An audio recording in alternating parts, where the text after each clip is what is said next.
Halo audiobook lovers, terima kasih sudah berkunjung ke channel ILT Audiobook. Jangan tekan tombol stop untuk terus mendengarkan, tekan lonceng dan subscribe untuk terus dapat notifikasi. Like and share biar semua bahagia. Tulis di kolom komentar jika ada buku yang ingin dibacakan. Selamat mendengarkan. OTW Menjanda, karya Melodi Kata, penerbit Georgios Media, disuarakan oleh El Toro. Memilih cerai. Dengan penawaran menarik bahwa Bagastia tidak meminta uang sewa, dengan sukacita Renata mengemasi barang lelaki itu. Ia juga menyiapkan makanan kesukaannya, capcay dan cumi goreng tepung. Hitung-hitung sebagai santap malam terakhir sebelum mereka berpisah. Bukankah lebih baik memberikan kenangan manis daripada ingatan buruk yang membuat hati masam?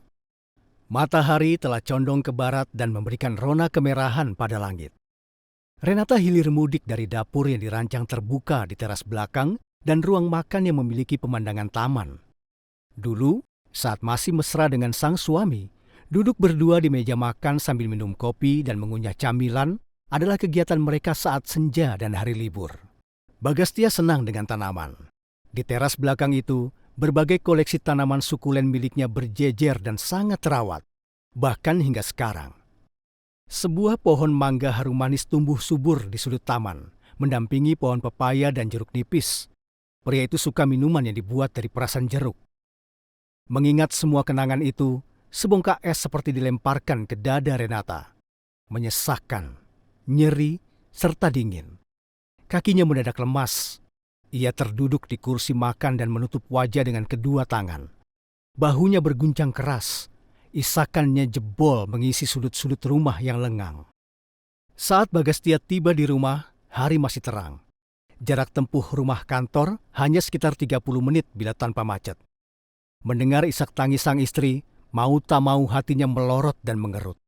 Ia sadar penuh bahwa hari ini adalah titik balik perjalanan biduk rumah tangganya bersama Renata. Dengan hati-hati, diletakkannya tas di dekat tangga, lalu dilepasnya sepatu dan melanjutkan langkah tanpa membuat suara. Ia tidak ingin mengganggu Renata. Barang-barang mereka sebagian besar telah dipindahkan, menyisakan ruang-ruang serta sudut-sudut kosong yang terasa asing. Akan sekosong itu jugakah hatinya setelah berpisah dengan Renata?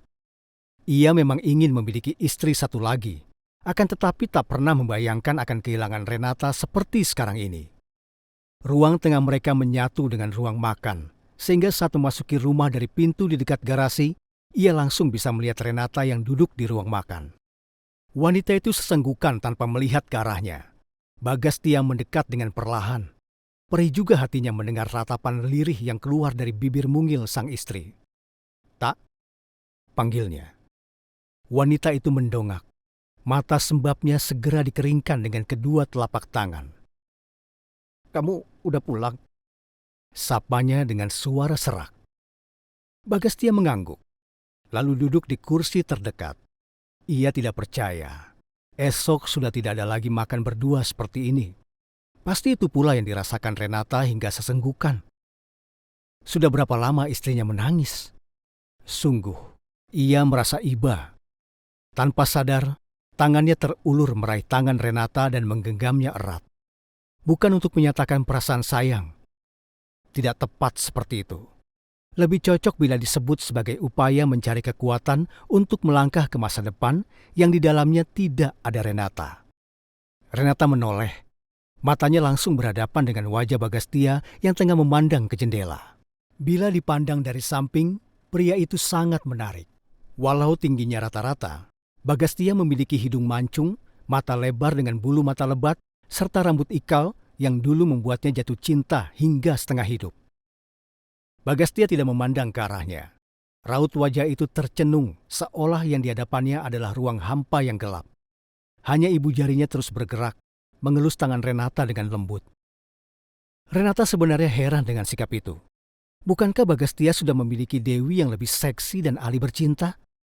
Begitu yang selalu dikatakan pria itu secara tidak langsung, walau sesudahnya selalu mengatakan bahwa masih berharap Renata mendampingi sebagai istri pertama dan satu-satunya istri resmi menurut hukum negara. Lantas, apa arti wajah terluka itu?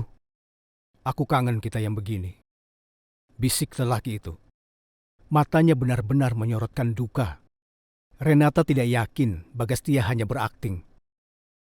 Aku juga, Bagastia. Kangen banget. Andai saja tidak ada orang ketiga. Renata segera menarik tangan. Ia tidak boleh lemah.